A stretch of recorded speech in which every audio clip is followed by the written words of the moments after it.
Voy a saludar, tengo mucho gusto de saludar a Marcelo Pereira, concejal del Frente Cambiemos, a la Unión Cívica Radical. Marcelo, buen día. Hola Marcelo, muy buenos días. Me gustó el cruce que tuvieron con el intendente conversando después, como dos vecinos comunes, digamos. Pero por supuesto, siempre lo hemos hecho y es una cuestión básica que no puede dejar de existir en ningún lado, pero menos en un pueblo.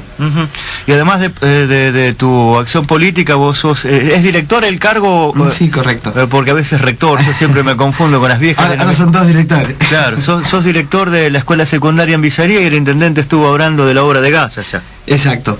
Sí, siempre, siempre tuvimos diálogo y nosotros le contábamos de una pequeña obrita que habíamos hecho interna que no le había visto porque hace mucho que no iba por allá o que no hemos estado en la escuela y bueno, por eso aprovechamos y nos cruzamos.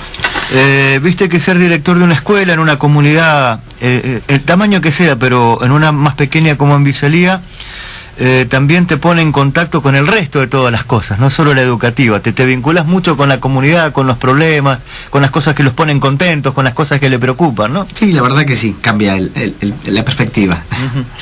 Marcelo, la pregunta que yo te quería hacer, digamos, ¿cuál ha sido, vos estás completando tus 4 años de mandato, estás desde que Cambiemos en San Antonio de Areco comienza su gestión política, integraste la lista con Eduardo Jordán en aquel 2015, pero tenés una trayectoria ya de casi 4 años. ¿Cuál ha sido, si podríamos sintetizar, los principales pilares de lo que ha sido tu gestión y la del bloque Cambiemos como desde el Consejo Deliberante? ¿Cuáles han sido los ejes principales en los que han trabajado? Mira, básicamente voy a ponerme en primera persona, porque un poco el compromiso tenía que ver cuando arrancamos con la propuesta 2015, estar preparados para las dos cosas. Por supuesto que todo el que se presenta aspira a triunfar, en este caso digo cuando disputa el acceso a la municipalidad, y por supuesto trabajamos para que Eduardo Jordán sea intendente, no se dio. Procuramos llevar al Consejo cada una de las propuestas que llevamos concretamente en esa campaña. Por supuesto que cambia la perspectiva, cambia la responsabilidad, cambian un montón de cosas. De hecho, también tuvimos los 2 primeros años en mayoría y de hecho también hay, digamos, diversas propuestas que tienen o necesitan que en definitiva puedan pasar, porque podemos llegar a sancionar las ordenanzas en términos, y nos ha pasado con algunos casos concretos, llegar a sancionar una ordenanza porque hoy tenemos la mayoría, pero después si no cuenta con la aprobación o la promulgación del intendente y tiene un veto, por supuesto que esa norma se cae. Sin perjuicio de ello y del respeto, por supuesto que, digamos, tienen tanto una mayoría o la capacidad de veto, un poco el objetivo siempre ha sido intentar plantearlas, intentar llevarlas adelante, porque, digamos, también responden a convicciones y a ideas que había que materializar. Te voy a tirar concretamente alguna de ellas. Algunas le hemos hablado con vos ya, por ahí voy a ser reiterativo. No, pero eso venía, digamos, no digo hacer una especie de balance, pero estamos cerca de un proceso electoral, te tenga o no de candidato, digamos, sos un actor político.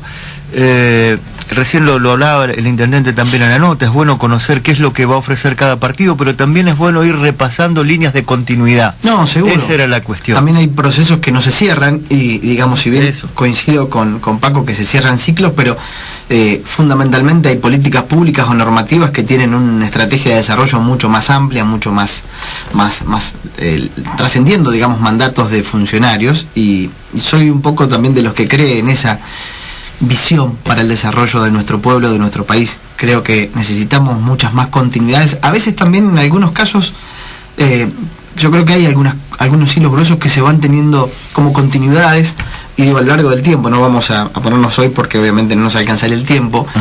Lo que pasa es que a veces después termina en el juego, digo, del maquillaje de que viene otra persona y por ahí le da su estilo personal y parece que es algo nuevo, pero en realidad a muchas tienen continuidad. Yo creo que quizás nos falta transparentar un poquito más las continuidades. Soy de esa idea, que creo que es uno de los desafíos pendientes que viene para el nuevo ciclo democrático, porque de lo contrario me parece que necesitamos ese blanqueo de continuidades concretamente porque necesitamos no confundir a la población en muchos aspectos y necesitamos sustentar esas políticas públicas a través del tiempo. Concretamente, hemos presentado una gran cantidad de proyectos y seguiremos haciéndolo, por supuesto. Voy a arrancar por el último, que de hecho hay una coincidencia con lo que decía el intendente hace un ratito. Hace 2 años atrás, fines de 2017, se sancionó una ley nacional que regula la posibilidad de insertar las energías alternativas al mercado, concretamente en el mercado eléctrico, ¿no? O sea, vos podés tener paneles fotovoltaicos para generar energía en tu casa, en tu empresa, en tu comercio, y vender el excedente cuando no lo necesitas. Se trata concretamente de una posibilidad de financiar esa inversión, porque obviamente a lo mejor para vos solo esa inversión y usándola a determinado tiempo no te es sustentable. A la posibilidad de poder vender te beneficia, y también termina beneficiando digamos, en un sentido más global. Primero, obviamente, disminuir la contaminación del medio ambiente, porque obviamente bajás la presión sobre combustibles fósiles y no renovables, entonces aplicás energía verde, energía limpia. En segundo lugar, estás haciéndolo de manera descentralizada, y nosotros, de hecho, hoy, por ejemplo, San Antonio Areco, toda la energía que viene de los diferentes puntos del país. El país está interconectado, pero recibimos desde el Chocón, desde Salto Grande, Yacyretá. O sea, el tema de transporte es costosísimo, es caro, requiere inversiones de desarrollo, o requiere, no sé, lo más cerca es sin duda Lima, por ejemplo, con energía nuclear, que sabemos toda la connotación que tiene, o San Nicolás con energía térmica, que quemamos combustible fósil. Entonces, este sin duda es un cambio de perspectiva. Bueno, presentamos una ordenanza concretamente para adherir el municipio de San Antonio Areco a esa ley, y para promocionar y generar obviamente la instalación de ese tipo de energías y de estrategias en los particulares, en domicilios, empresas. Claro, el intendente habló de la posibilidad de a futuro en Dugan, por ejemplo, él lo focalizaba ahí también. Es que sin duda esa es una opción, pero en realidad no hay que descartar. Te diría que esto va a terminar en el mediano o largo plazo extendiéndose en todos lados. Sí. De repente, a priori puedo coincidir, habría que ver algunos otros parámetros técnicos, pero coincido con Paco, y de hecho, repito, este proyecto de ordenanza aspira a eso, genera eso. Este proyecto se conecta con otras cuestiones que también tienen que ver con... presentamos otro proyecto que está en análisis con mucha complejidad por ahí, pero hay una tendencia de trabajar con lo que se llama economía circular, que tiene que ver con el reaprovechamiento de diferentes subproductos y residuos que van surgiendo. Siempre se ha hablado del reciclado, de qué sé yo. Bueno, el municipio hoy está empezando después de mucho tiempo, y en general es un tema que por ahí ha tenido mucho diálogo, digo en general, al menos en la Argentina, pero no se ha terminado de concretar. En algunos casos también por falta de tecnología, pero te voy a dar un ejemplo. El SEAMSE tiene una empresita que desarrolló el CONICET para triturar los neumáticos fuera de usos y separar el material. Hoy tenemos todos radiales, o la mayoría, entonces se debe extraer el material metálico para dejar el caucho por otro lado. El caucho después se reutiliza en césped sintético, pavimento, hay diferentes usos, pero necesita esa separación. Para eso faltaba una tecnología. El INTI la fue desarrollando, y creo que el CONICET, o ambos organismos, no me acuerdo cuál tuvo más prevalencia, pero hubo un desarrollo que está aplicado en esa planta. Sin duda eso hay que replicarlo, porque estamos hablando de un punto. Entonces soy de los que cree que hay que trabajar con alianzas estratégicas a nivel municipios para que podamos compensarnos cada uno y generar trabajo en nuestros municipios haciendo ese tipo de cosas. Suponete que Areco tiene esa planta, necesitamos recibir neumáticos de la zona para procesarlos acá y generamos trabajo acá. Y de repente hay una planta que desarrolló la Universidad Nacional de La Plata para desactivar pilas, que es uno de los grandes problemas, y que no hay una tecnología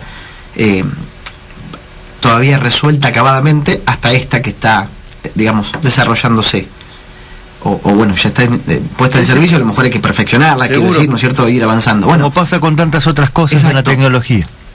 La idea es de repente que eso lo pueda tomar, no sé, San Andrés de Giles, suponte, alguien del corredor norte, el corredor productivo. Entonces, bueno, enviaremos las pilas allá, los neumáticos Areco, y así con cada uno de los productos más duros. Creo que debe venir esa alianza estratégica de regionalización, de articulación entre administraciones municipales para tocar estas cosas que realmente se tienen que hacer en territorio, porque también evitamos el transporte, lo que implica la logística de generar el traslado a otro lado.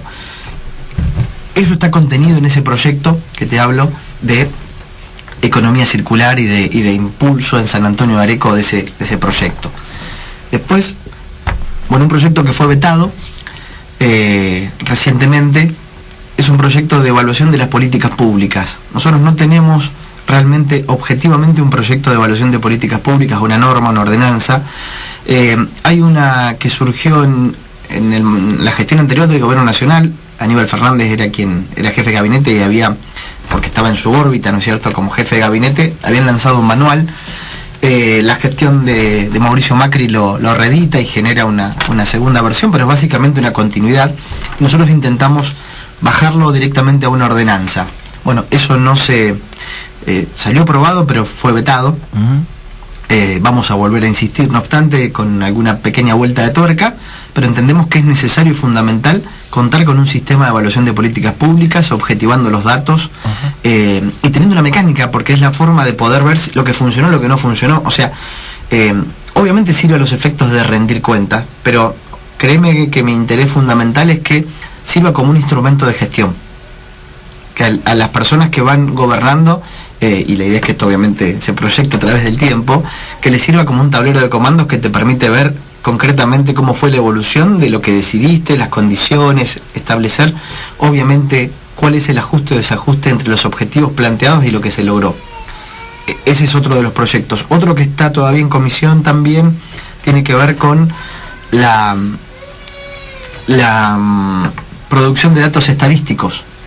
Tampoco San Antonio de Areco tiene esa función incorporada y a veces se tiran datos que no están validados, o al menos visiblemente. Entonces entendemos que también hace falta una norma local que pueda establecer los parámetros objetivos, la regularidad, la exposición de los datos, la manera de presentar los datos, porque eso también, de hecho, cada gestión puede presentarlos de diferentes maneras y no son compatibles. Bueno, Marcelo, vos sos un experto en buscar información y en recopilar, y sin duda tendrás algunos problemas metodológicos muchas veces. Entonces, la idea es generar una norma justamente para que trascienda una gestión y pueda establecerse esa situación. Después, yendo a otros campos, por ejemplo, sigue ahí en discusión, estamos ahí viendo de por ahí algunos ajustes, pero sigue en vigencia. ¿Te acordás de ese proyecto de los 1.200 lotes que presentamos en campaña? Seguimos estando convencidos que eso es una fortaleza y que hay que desarrollarla, que esa diferencia que tenemos en la posibilidad de comprar tierra que no sea urbana, complementaria en los sectores aledaños a la zona urbana, ese diferencial es lo que permitiría realmente bajar los costos notablemente. Hablamos de una hectárea rural pegada al pueblo, no sé, 80, 90, 100 mil dólares. Estamos hablando prácticamente el mismo valor que lo que cuesta una parcela dentro de lo poco que queda dentro del pueblo. Entonces, si esa hectárea la dividimos en 20, vamos a suponer que es más o menos el amanzanamiento clásico. Fíjate, 100.000 dividido 20, estamos hablando prácticamente de 5.000 dólares la parcela. O sea, no existe posibilidad de comprarla de otra manera. Esa es la manera de acercar. De hecho, en el proyecto que presentamos en campaña, después tuvo una modificación a partir de la charla con algunos profesionales. ¿Te acordás en el marco del tratamiento del COT? Del COT, sí, señor. Charlando con algunos profesionales, surgió la idea, o sea, venía por otro tema y después honestamente yo lo aproveché y lo incorporé dentro de ese proyecto, de amanzanar diferente. De amanzanar, por ejemplo, una cuadra de 100 metros por 50, o sea, no 100%. ¿Por qué? Viste que los centros de manzanas te quedan muy grandes, las parcelas que van en el centro tienen 50 o 40 metros. Realmente son muy grandes, tienen un costo diferente y por supuesto está bien, si podés acceder, pero si lo achicás y reducís y dejás todo en 12 por 50, o sea, 300 metros, que es la unidad mínima, sí. Estás sacando muchas más unidades. Entonces realmente te permite bajar un poquito más los costos y de repente quizás con eso costear parte de la infraestructura o generar otros plazos de financiación para sectores que por ahí tienen mayores dificultades porque su ingreso les permite pagar una cuota más chica. O sea, armar una estrategia absolutamente diferente a partir de esa base de urbanizar ese tipo de sectores. ¿En qué zona estaría comprendida este proyecto, digamos, del pueblo para ubicarnos? No, eso está abierto. En realidad hay diferentes alternativas y básicamente lo que se trata es de aprobar una mecánica. El segundo paso será, digamos, dónde lo localizamos. Sí, el ordenamiento legal, digamos, de las subdivisiones y demás. Te entiendo. A eso apunta. obviamente son proyectos que ameritan cierta discusión y por supuesto trabajarlos, pero sin duda tienen que ver con los lineamientos que estamos convencidos son estratégicos para poder desarrollar nuestro pueblo. Sí, un tema de la continuidad que vos hablabas, más allá del matiz que tenga cada gestión, lo podemos ejemplificar claramente con el turismo, que viene desde hace 80 años y que cada gobernante que le ha tocado el turno estar enfrente al municipio le dio su enfoque, su orientación y su desarrollo, a veces con más o con menos éxito, pero es como una política de Estado, podríamos decir. Sí, yo creo que concretamente a partir del año 94 creo que tenemos el mayor viso de continuidad en la gestión turística. Creo que hubo momentos de instalación, de promoción anteriores, digamos incluso con muchos privados también a lo largo de todos esos desarrollos, pero te acordás del aquel famoso congreso del 94, que también de hecho hay un proyecto que está pendiente, que no lo logramos sacar, no logramos consenso hasta ahora, porque entendemos que debió hacerse en el 2014 y debemos hacerlo cuanto antes y volver a retomar ese ciclo. Entendemos que institucionalizar ese tipo de prácticas tiene que ver con eso, sin perjuicio de reconocer la continuidad, Marcelo, por supuesto, pero bueno, creo que hay cosas que hay que perfeccionarlas buscando una vuelta de tuerca. Hay una lógica de integración económica diferente que se da en el mundo y nosotros no podemos estar ajenos. Hay en algunas cuestiones, creo que vamos acoplándonos y de repente el turismo quizás es una de ellas, pero también tenemos que avanzar en otras direcciones. De ahí otro proyecto que presentamos que tiene que ver con una promoción y exhibición de tasas para todas aquellas empresas que generen algo innovador. O sea, viene a San Antonio Areco una empresa desarrolladora de software, la idea es que no le cobremos tasas por un periodo de 5 años para que esa empresa se asiente acá y la podamos desarrollar, porque no es competencia con nadie, no es que es una competencia desleal con otra empresa. De hecho lo planteamos también para las localidades de Dugan y Villalía, en donde aparece un comercio que no estaba, pasa a cubrir una vacancia y liberemos la tasa, porque sin duda está apostando al desarrollo local de la comunidad y no está perjudicando a otros, sino todo lo contrario, está simplificando de repente que el vecino, por ejemplo, tenga que trasladarse a comprar un material de construcción. Te entiendo perfectamente. Esa es un poco la línea, o sea, no los conté honestamente, no, pero esto calculo que más o menos debemos haber presentado, está bien, algunos son por ahí de resoluciones, comunicaciones, y digo, no sé, te doy un ejemplo, hubo 2 resoluciones que planteamos que se calcen correctamente las calles o los caminos. Te doy un ejemplo, Club de Pescadores, doblás en Club River, está totalmente descalzado y se va rompiendo el asfalto, que está hecho hace 2 años. Sí. Eso es por falta de mantenimiento. Lo vemos en algunos sectores de lo que queda del Smith Vieja, lo vemos también en el Club de Pescadores para acá, algo en camino al Parque Criollo. Sí. Entonces, eso implica mantenimiento.